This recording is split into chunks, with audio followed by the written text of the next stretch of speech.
I suppose the first question that people are going to want to know the answer to is, why has it been so long? Why has it taken so long? And by that I don't mean why has it been 28 years since Don't Stand Me Down, but I mean once you had the idea that 28, it's getting longer, isn't it? Is it 28? 27, I think. 27.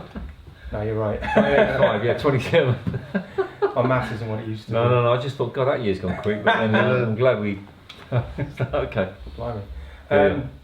What I really mean is, when the idea came to you that there was going to be a new Dexys album, what was the reasons for it taking so long to actually materialise? Do you know, well, I can't actually remember when that was. It might have been around about 2004, 2005. It was, I think, because I remember doing an interview or something. I went to some ceremony and I think I got asked, what you're doing, and I told them, planning the new Dexys album. It was after that tour that we did in 2003. I think, you know, I wasn't really sure what to do, and then I, you know, thought about it and then thought, well, let's try and do this album. And I looked at all the songs that I had, and, you know, including obviously, you know, several written with Jim, and thought about how best to use them. And I think it was then I started to see the shape of an album, and you know, started to put the songs in that order, and just think about them in that order. But I felt they all needed work. And I think 2006, 2007 I moved to London, and the first thing I did is I got a guy called Andy Lewis and we started demoing them, and we demoed the whole album in sequence as one thing, and that was a step forward, but it still wasn't right. I think personally there was a lot of development that I had to do before I was ready to record. I think my voice wasn't in good shape.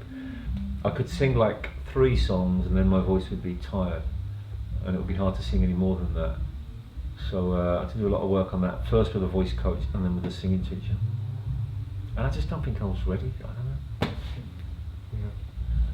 don't know. You did have a band called Dexys, which you toured with, as you say, in 2003. Yep. But when it came to getting the personnel together to make this album, was it important to you? Because obviously you had Jimmy, you had Mick Talbot, who had briefly been in Dexys in the 80s, and Pete Williams. Was it important to you that there was a core of people who were Dexys people in the band? Yeah, totally. I mean, I couldn't just, you know, get all new people in, and but more than that, it was obviously core that they. It was important that they'd been in Dexys, but also that they really were guys who'd been in Dexys who really knew what Dexys is and is capable of, and what it really means. Like, you know, no one better than Jim, to be honest with you. You know.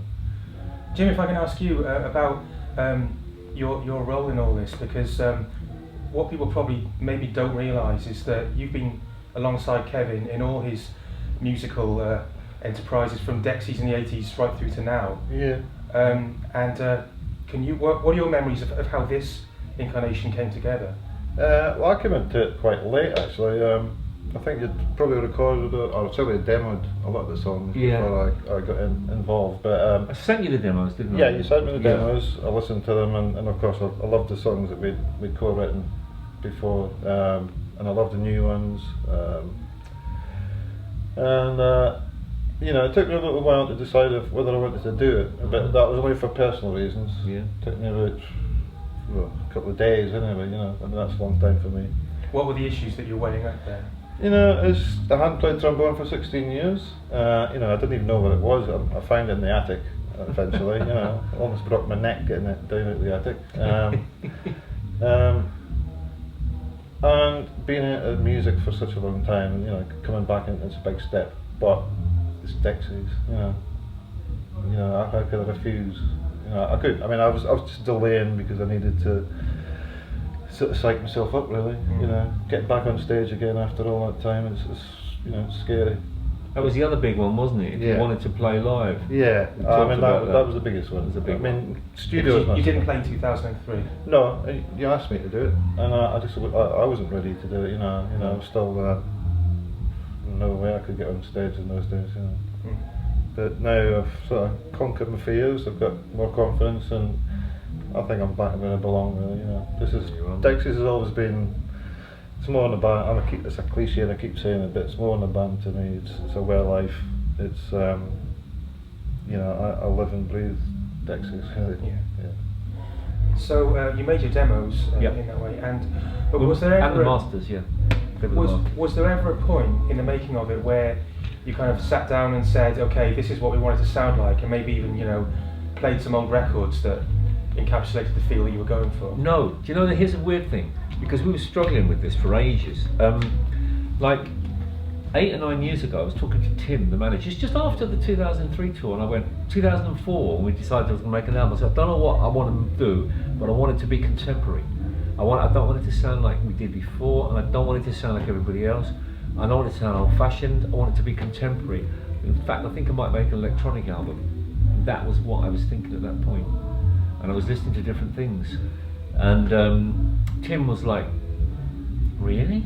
And I said, yeah. You know, there's a lot of electronic things that I really like. And he was like, because people just expect a certain thing of you. However, I still didn't know, but I knew I wanted to do an album. All the demos were done electronically. There was no live instruments on them. Often we would emulate live instruments with the electronic things. And then what happened is, I got together with Mick. That was the first step. And I said, I want to do this album. You want to help me? He went, yeah, definitely. And we got in this room, myself, Mick, a drummer who we didn't end up using. He was a good drummer, but he was busy, and Pete on the bass, and that was it, and me. And we just ran through 2 of the songs, and we were just trying different drum beats. Let's try this pattern on that bit. Let's try that pattern, please. And I would tape it purely for reference on this tiny little recorder that I had. In fact, standing there at the end of the room, the drum was there, and I would tape it to just think. And I'd be singing down here, so I could hear myself singing. That's what it was. I was down this end of the room, and I got it home and started listening to what was happening, the patterns, the playing, how the song was working, and then I listened to it. I thought, shit, that sounds really good. And I realised that not only did I liked the sound of it, these really live drums with a mic way away. They normally have a tiny little bit of that, and they hardly ever use it. They have the mic really close, and I realised this live drum sound with everything really sounded live. Just sounded alive, and compared to most of the records that I'm hearing, they sound, quite a lot of them sound dead.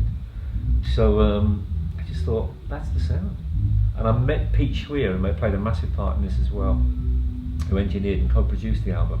We were looking at studios all around here. I said, Pete, I want to do it in East London because I live here. I want to walk to the studio. I don't want to drive the other side of London and be all stressed. And now I've got to perform. I want it relaxed. You know, that was a big thing for me.